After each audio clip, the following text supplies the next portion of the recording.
مدام يسرية. الو مدام يسرية. ايوه السلام عليكم. وعليكم السلام. معلش انا حزينه قوي قوي على اللي بيحصل، بس انا هعبر يعني كشاعره بسيطه.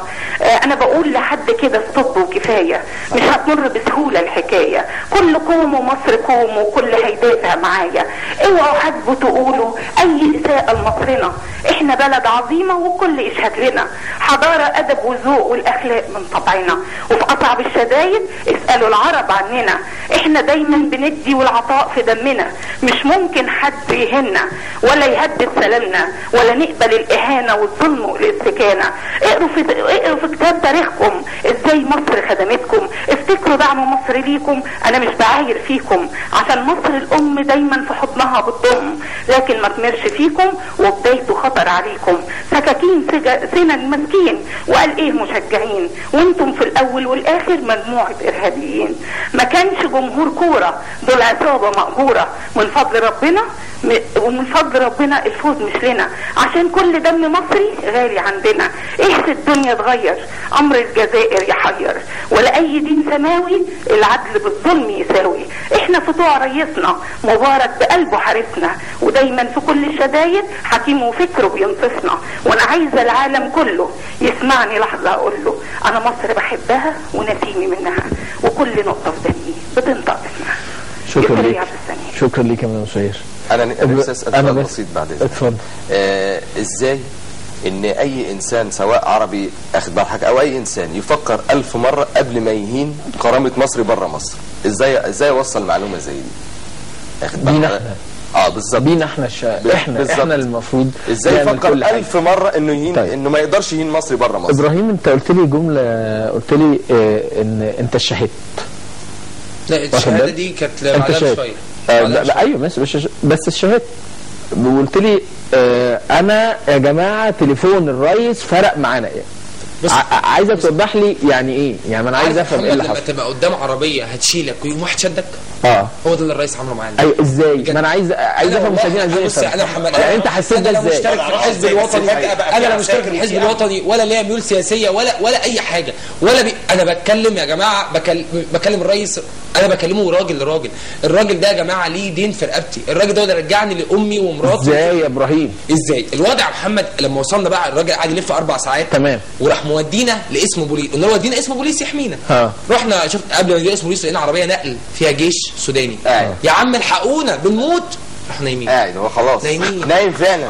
نايم يا عم بقول له بيعمل لي كده اصحى خلاص هو نايم. يلا يا زول يلا زول ايه يا عم الحاج؟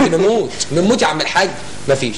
المهم راح قلنا الراجل ده دينا اسمه بوليس، ورحنا اسم بوليس، راحوا خارجين معانا عربيه الدوريه، عربيه اللي هي الاتاري. رحنا محمد المطار، فاهمين ان احنا لما نروح المطار انت كده في الجنه. خلاص انت وصلت. رحنا المطار اللي بلاش مصر. باب 17 ده كان باب الموت. رحنا اللي هو الباب الرئيسي اللي احنا جينا منه عند مطعم جده. رحنا محمد ما لقيناش مصر، لقينا خلاص عند المطار الشارع اتقفل. الساحه كلها جزائريين. عند المطار الشارع اتقفل وخلاص بقى زحمه، ولقينا الجزائريين محوطيننا من كل حته، وعربيه الدوريه اللي معانا مشيت كلنا والله، لدرجه ان الاتوبيس السواق، لو المشاهدين كانوا شايفين فيلم سبيد فعلا في اللحظه دي، والله السواق زي فيلم سبيد بقى يطلع فوق العربيات، طار عشان بقى يطلع فوق العربيات والدبش اللي بيتلقى علينا ما يصيبش حد، بقى يطلع فوق العربيات. رحنا احنا عاملين ايه بقى؟ يعني لما كنا عند اسم كلكم كنتوا في نفس الاتوبيس؟ انا وسعد وهلال مع بعض رايحين 40 واحد في تمام. المهم رحنا رايحين، لما وقفنا عند اسم بوليس محمد انا نزلنا طبعا لمينا طوب، نزلت انا لميت طوب من الشارع، ما انت خلاص احنا وقفنا في حته سيف، فوقفت لميت طوب من الشارع ولميت اغصان شجر غليظه كده شويه عشان وديت لي سعد حتى وديت لي الطوب وبتاع عشان ندافع عن نفسنا. بس كل واحد معاه طوب رميناها، وبعدين عند المطار رميناها، وبعدين لقينا بقى داخلين علينا بالسنج والمطاوي والسكاكين والطوب وبيكسروا في جاد وشافونا راحوا طالعين. احنا كنا الاول خلي بالك احنا كنا ماشيين مع بعض، كنا 40 50 اتوبيس اتفكت من بعضنا، كل واحد هرب في حته، واللي دخل بيت سوداني ماشي. اللي حصل ايه بقى؟ فجاه محمد كان ابويا بيكلمني قال لي انت فين؟ قلت له في المطار. قلت له في المطار في الطياره. احنا بالفعل كنا جنب المطار. لا انا طبعا بضحك على ابويا، انا بقول له ان انا في الطياره مطمنه. ومراته قال لي يا ابراهيم قول لي، كان بقى واحد قاعد جنبنا قال لي يا جماعه الرئيس اتكلم وقال السيد الوزير اسف اتكلم قال لو ما المصريين ما رجعوش في خلال ساعتين انا هبعت اللي يجيبهم. والله العظيم يا محمد وحياة بنت اللي لسه مولوده والله لقينا لك فجاه يا محمد الجيش راح محوط عربيات نقل كبيره اللي كانوا نايمين دول، لقيناهم بقى محوطين الشارع الجزائريين وبيضربوا في الجزائريين وطلعوا الجزائريين في بوكس، او عندهم البوكس بقفص كده بقى يطلعوهم في البوكس. اصل انت عارف ان احنا قادرين بجيشنا ان احنا نبقى موجودين، مش حرب، ان احنا رجالتنا يبقوا موجوده ويجوا ولادنا، ما احنا قادرين نعمل ده. الجيش هو من ورا السور بتاع المطار الطوب بيجي لك، يعني احنا بنراقب الطوبه جايه. راحوا محوطين الاتوبيس بقى من حوالينا الجيش، وراحوا محوطين الاتوبيس بعربيه. كلمه الرئيس يعني فوقوا يا جماعه، انا اولادي عندكم رجعوهم يعني ما تخلونيش الجيش بقى الجيش بقى يمشي معانا، بقينا ماشيين في حمايه الجيش ومحوط الاتوبيس بتاعنا. طب نستقبل التليفون عشان الو ايه ناهد راحت. طيب معلش وصلنا بقى ايه. انا عايز اقول لك ان التليفونات الناس كتر خيرها والله، بس الناس يعني الناس تحس باللي احنا كنا فيه. تمام عند المرحله دي يا محمد قبل ما الرئيس ما يتكلم وقبل العساكر ما تيجي انا اتشهدت، قلت اشهد ان لا اله الا الله، خلاص اشهد ان محمد لا اله الا الله، ومسكت الازاز اللي اتكسر. الازاز انت عندك الازاز ده سكريت فبينزل مفشفش فده ما بيطلعش.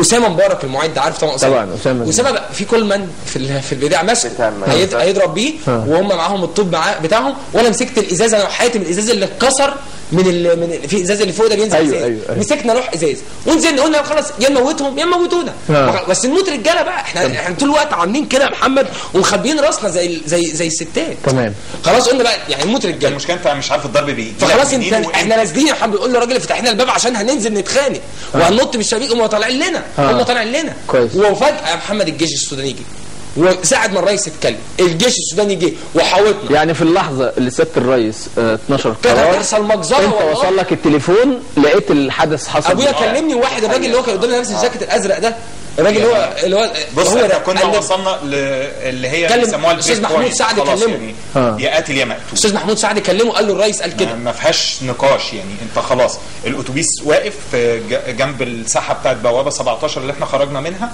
الطوب بيجي لك بكميات مهوله، الدنيا بتمطر طوب وميه النار وسودانيين يعني الجيش ما بيعملش حاجه ومفيش حاجه حتى الازاز وقع. وفجاه بدات الدنيا تتحرك لولا ان احنا معانا سواق يعني احنا ما نعرفوش وما شفناهوش للاسف، بس بنشكره كلنا لانه بالفعل في التوقيت ده اتحرك بالعربيه بشكل احترافي جدا. وصلنا عند الباب الخلفي بتاع المطار، الرمب بتاع الطيارات.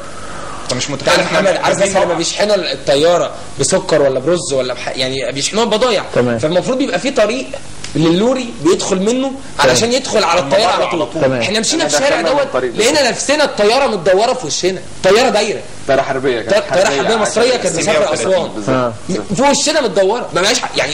احنا خلاص قدامنا الطيارات وابويا مكلمني قال الرئيس بيقول اركبوا اي طياره. انا عشان اوصف لك سوري المهزله اللي حصلت، يعني ايه توصل مطار تدخل حضرتك تلاقي الناس من غير تطلع طياره من غير بوردنج. مهزله ايه؟